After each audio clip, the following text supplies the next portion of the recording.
every single transaction that happens in a day-to-day scenario, be that a $2 bottle of milk or a $200 million home, ultimately what somebody's saying is that I would rather that bottle of milk than this $2 coin.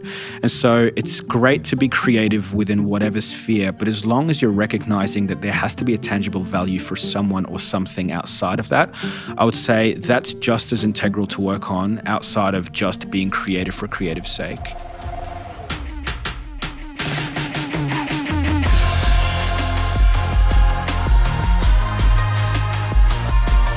This is the Hillsong Creative Podcast, where we hear from creative experts, influencers, dreamers, and doers, what they've learned and what we can learn from their journey as we explore, respond, and create.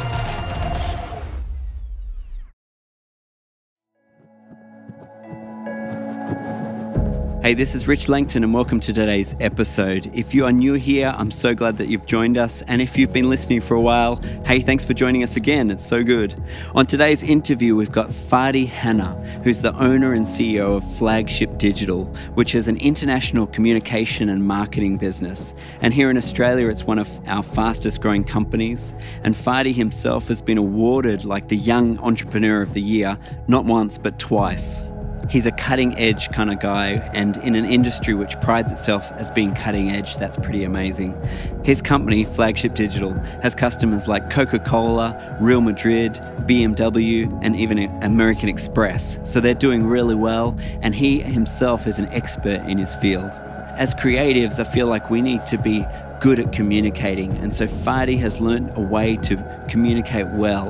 And so even a few weeks ago, we heard from Duncan Corby on the need for us as creatives to communicate. And so today we're going to hear about how we can communicate.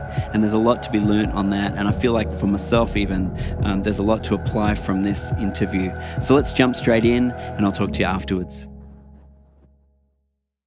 Well, it is fantastic to have Fady Hanna here from Flagship Digital. Thanks for having me. With us on the podcast today. Fady, thank you so much for joining us. Thanks for having me, Gabe.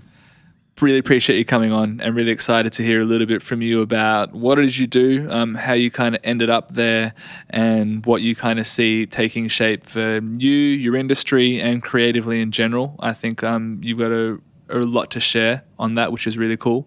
Can you just tell us, for people who might not know a little bit about your Flagship story, just a quick bullet point of kind of how you got to where you are? Yeah, sure. 5 years ago, I found myself out of a job and didn't really know how to go about that. And I guess I wanted something in between finding that dream job and where I was at. And so I contacted a few friends and just was seeing if they wanted some graphic design, because I knew a graphic designer that was great. And you know, that turned into a couple of hours, which turned into some bigger projects, which turned into a website, which turned into, you know, 5 years later, we've now got offices in Australia, New Zealand, London, LA, doing brand strategies for multinational companies. It's been a pretty wild ride. This isn't common for your industry, right? No, it's definitely not. Okay, so I'm just keen to unpack that a little bit and find out a little bit how you got from there to there. Tell me, from that initial thing where it was you and your friend who did graphic design, what was the next step from there? You said you got a project, was there another project? How did the team grow? It came out of a habit, which is a really stressful habit, of saying yes and then figuring it out at a later stage. And so it started with simple brochures, which turned into a website, which turned into a small marketing campaign, which turned into my accountant calling me and saying, hey, my business partner wants a brand strategy. You guys do that? And I remember holding the phone on, you know, on my shoulder, between my shoulder and my face, and Googling what a brand strategy was, and about to say no until he said he's got a $30,000 budget, in which case I'm like, oh, we're specialists in branding. It's what we do. We live and breathe it. So, and that was how you kind of went from one thing to the next to the next to where we are now. That's it. And even in doing that brand strategy, something that we've always, or as a culture within our company, and it was birthed out of this, of just not being okay with how the industry do things and kind of pushing that forward. And that's how we very much found our own sort of personality and identity and what separates us. And I think within that separation is what the market was really receptive to. And in that we saw an astronomical growth. This is interesting to me, and you talk about kind of staying in your lane, finding your own way of doing things, and it's clear that you, I mean, we obviously talk about it a bit, you're a disruptive influence, and I think the growth kind of shows that. For people who might not know much about brand strategy and what we're talking about. Sure. Can you give us just a quick synopsis of what it entails and what it would normally look like in a company outside Flagship? Yeah, absolutely. So ultimately, branding is communication and it's perception. So it's how do we communicate in a way that achieves a specific perception. So a company might want to come across as innovative or be relevant to a certain demographic or age group. For us, what the process is working with a company or a client, be that an entrepreneur or whatever that may be, to understand what they do, how they do it, who they're marketing to, how do we communicate in a way that's different to everybody else, but not just different for different sake. What's unique about them and how do we communicate that in the greatest possible way? Okay, I want to come back to this in a minute. Just backtracking for a second, you said that you use a bunch of different mediums. Yeah. Graphic design, video, what kind of is the scope of what you guys do or what we could expect from a branding agency like yours? Well, for us, we're strong believers in everything about you says something about you. And so I've always said you can say something to someone or they can experience it, and they'll always believe what you say if they've experienced something, as opposed to just relying on somebody to trust something that you've said. So for example, if a company says to us that they want to be fresh and young and innovative, we can't just say that within a marketing campaign. Their customers or clients have to experience that at every single touch point. So we talk about even walking into an Apple store, for example, you're greeted at the door. You're the whole buying experience from beginning to end says everything that they want you to know about their specific company. So that's more of an experience as opposed to someone handing you a flyer that says, hey, we're young, fresh, and exciting. So for us, whatever mediums are required to achieve that experience for the customer, we'll do. We've done stuff from launch parties to videos to yes, graphic design, but activations, as well as obviously logos and colors and fonts and everything that you expect from a branding agency. But we map out who the customer is, what the experience is, and how do we achieve what they want to say within every individual touch point. So every project's completely different. Okay, so let's talk about this for a second, because you said it then. Every project is completely different. Every client is completely different. What do you see your role being in kind of bringing voice to that? You're the same team, working the same way with the same tools. How do you see that playing out for a bunch of different clients and projects? That's a good one. I actually think that's where a lot of agencies sort of fall short, and that is that they will project the message that they think is relevant or they think is what the market needs for that specific client. For us, we pride ourselves on articulating what's already within the client. Someone asked me the other day who one of our biggest influencers is, and for us, it's actually someone like Rick Rubin, who's a record producer and is recognized for countless Grammy Awards. But the thing that really catches me is that he works with artists from Jay-Z and Kanye all the way through to Red Hot Chili Peppers and the Beastie Boys, and there's such a massive range of people that he's worked with, but his ability to work with an artist, identify what makes them different and extract that in them without necessarily kind of putting his signature on any specific record is something that we very much draw inspiration from. So you guys see yourselves as drawing out what's already there rather than adding something new? That's what I would say. So I would say it's definitely market research and understanding what needs to be said, but saying it in a way that still embodies who the company is, where they came from, what they want to achieve, and it's marrying the two together. Wow.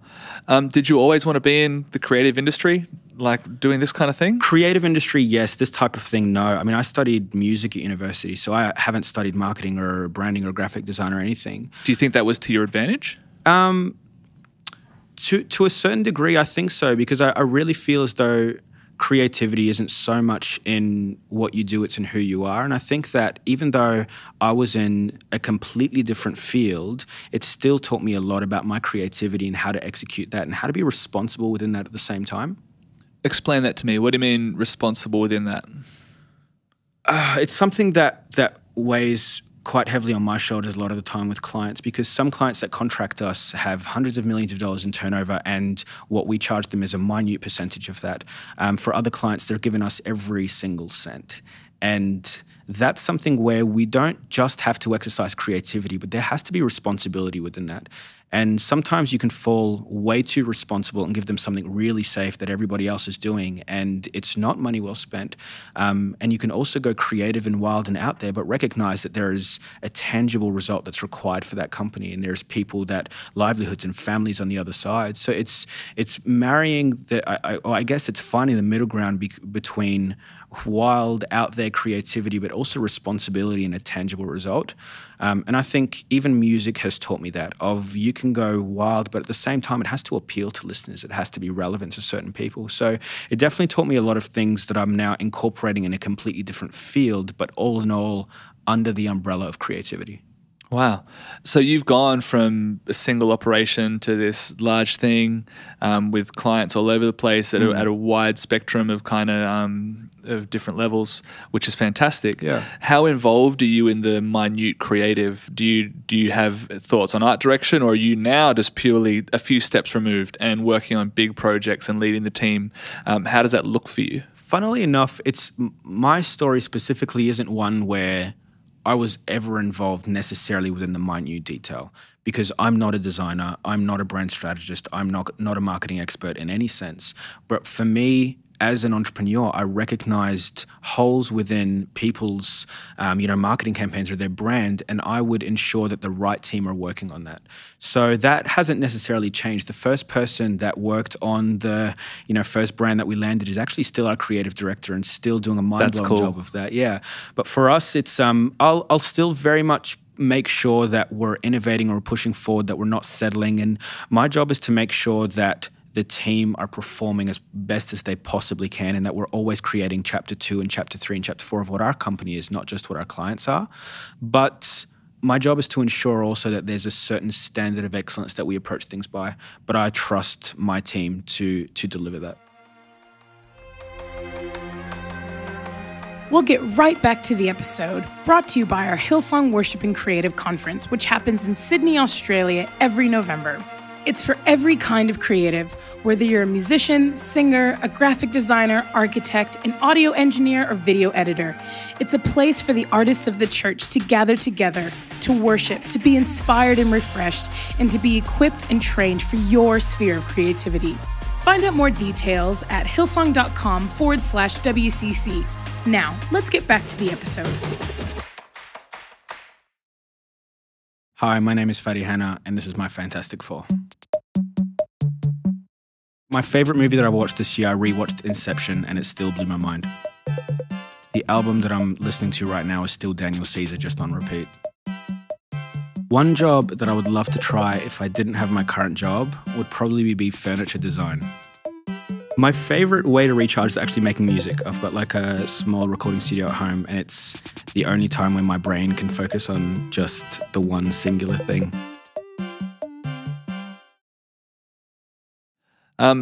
It's a very cool thing to be involved in these days, creative industry, digital stuff, all these things. Do you have a lot of kids kind of like look up to you as a strong term, but what would you say to someone young who's looking to get into the kind of area that you're in now?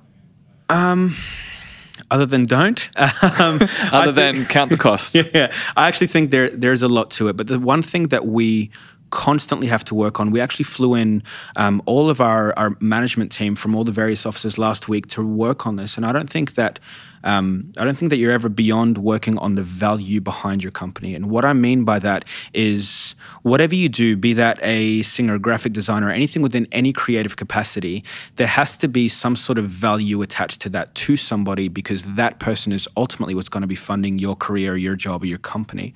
Every single transaction that happens in a day-to-day scenario, be that a $2 bottle of milk or a $200 million home, ultimately what somebody's saying is that I would rather that bottle of milk than this $2 coin. And so it's great to be creative within whatever sphere, but as long as you're recognizing that there has to be a tangible value for someone or something outside of that, I would say that's just as integral to work on outside of just being creative for creative's sake. I think some of the most wildly creative people that I know are still working on that, whereas I see some people that aren't necessarily overly creative that have really worked on the value side of things and are doing really well. So I would say ensure that you're working on both of them. The other thing that I like to say, because for me, it took me years to recognize that this was the recipe to my personal success, and it's helped unlock things for a few people, but it's to dream big but think small. Dream big in the sense of make sure that your dreams scare you. Make sure that you say, I absolutely cannot achieve that it's well above my ability, but think small. What are you doing right now to achieve that? What's the first step that you're taking? What's the book that you're reading? What's the person that you're talking to about that? Like, how are we thinking small about achieving that big dream and breaking it down into tangible steps between now and whenever we're able to achieve it? I love that. I mean, you've been doing this for a couple of years now. The company's grown.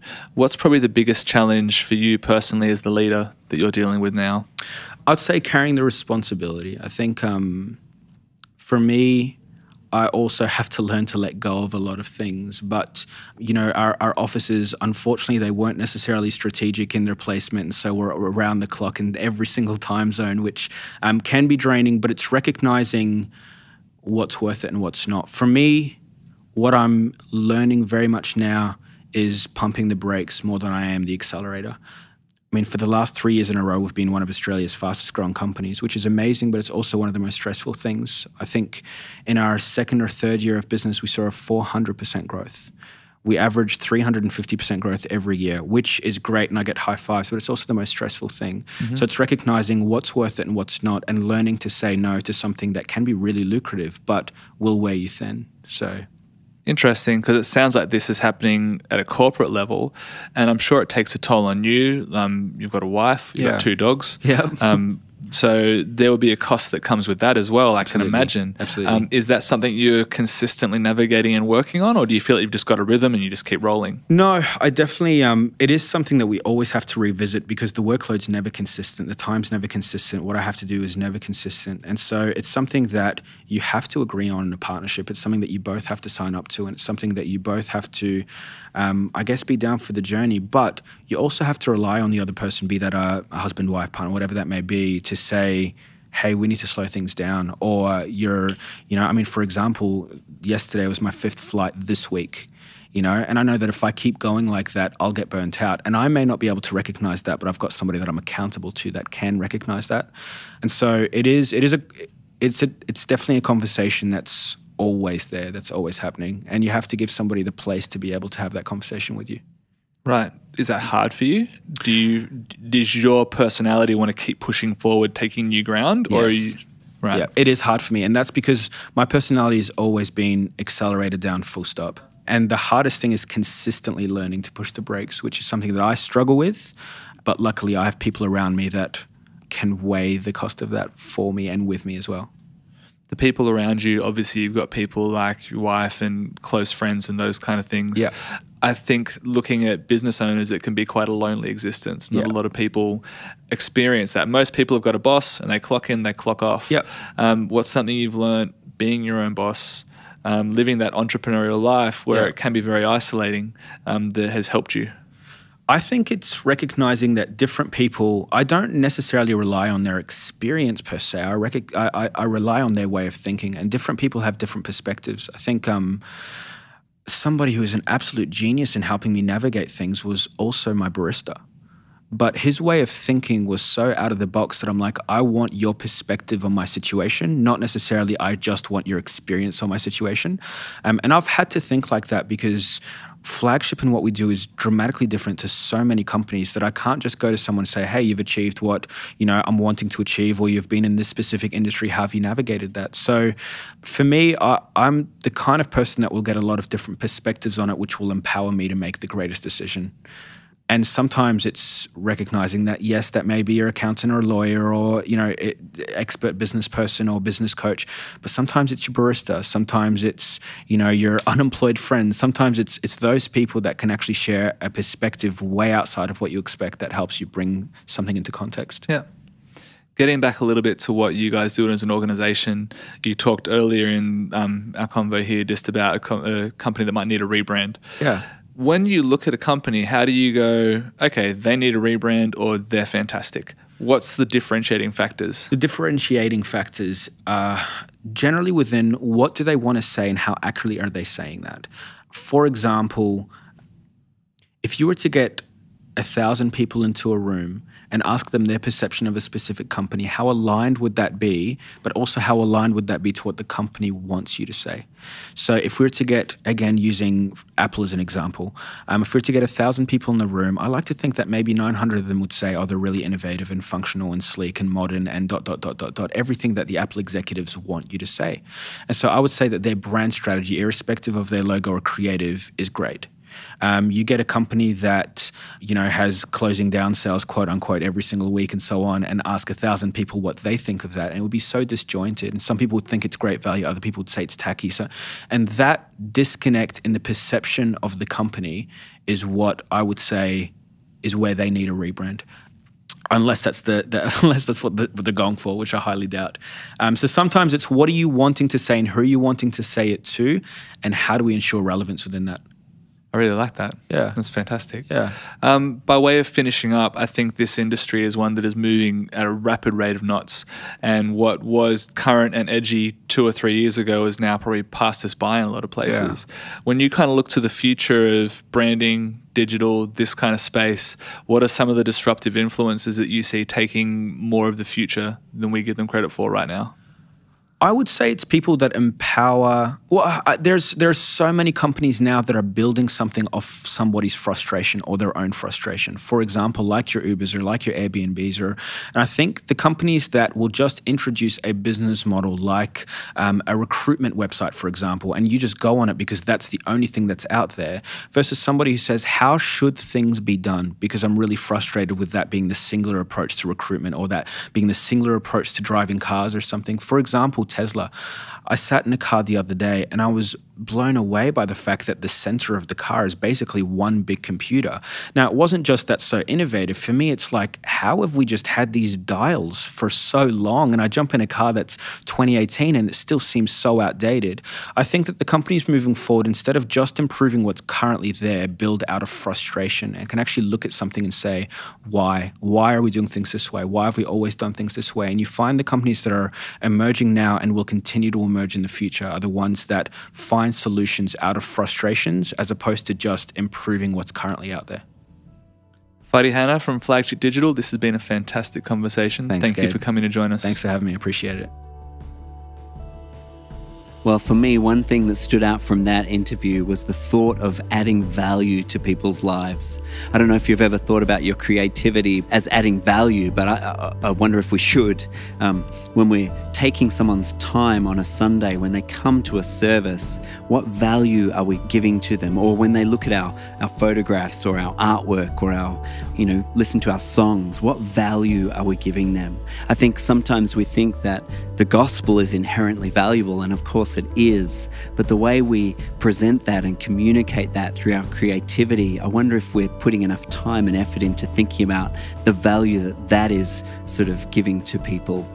Sometimes, I know myself, I've spent such a little time on my creativity, on honing my craft and on presenting my creativity. And in fact, that's cutting short the message of the gospel, or that's cutting short what I'm trying to communicate. And instead, as creatives, we need to be doing all we can to be communicating well and clearly and making sure that when we're asking someone for their time and attention, we're giving them the value that they deserve, and of course, the value that the gospel deserves if we're trying to communicate that. So let's be challenged this week in making sure we give value to people, making sure our creativity is valuable, and that we're putting in the effort to make it as valuable as it can be. Anyways, next up, we're going to hear this week's story for the Psalms of Ascent. And as always, you can find out more about this at hillsong.com/WCC and continue to join us on the 100 Days of Creative Challenge.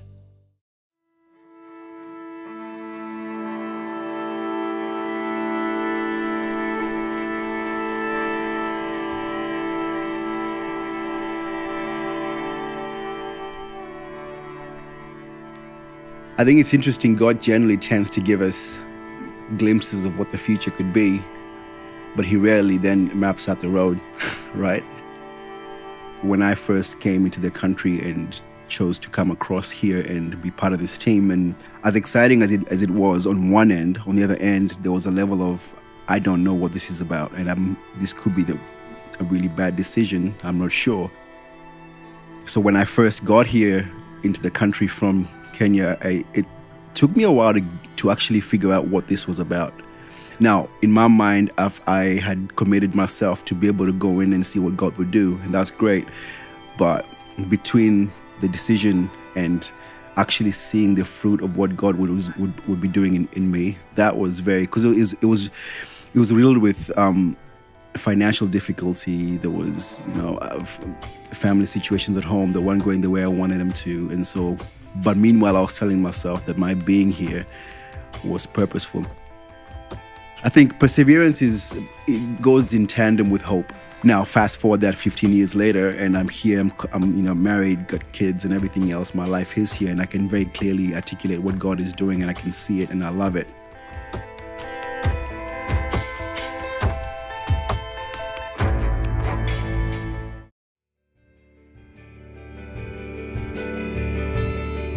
Well, that's it for today's episode. I really hope you've enjoyed it. If you'd like to subscribe, you can do that pretty much anywhere you get podcasts. That's Apple Podcasts, Spotify, Google Podcasts, and even YouTube. We'd also like to hear from you too. So if you have a comment, you can do that on our Instagram, which is @HillsongWCC, and we'll see you next time.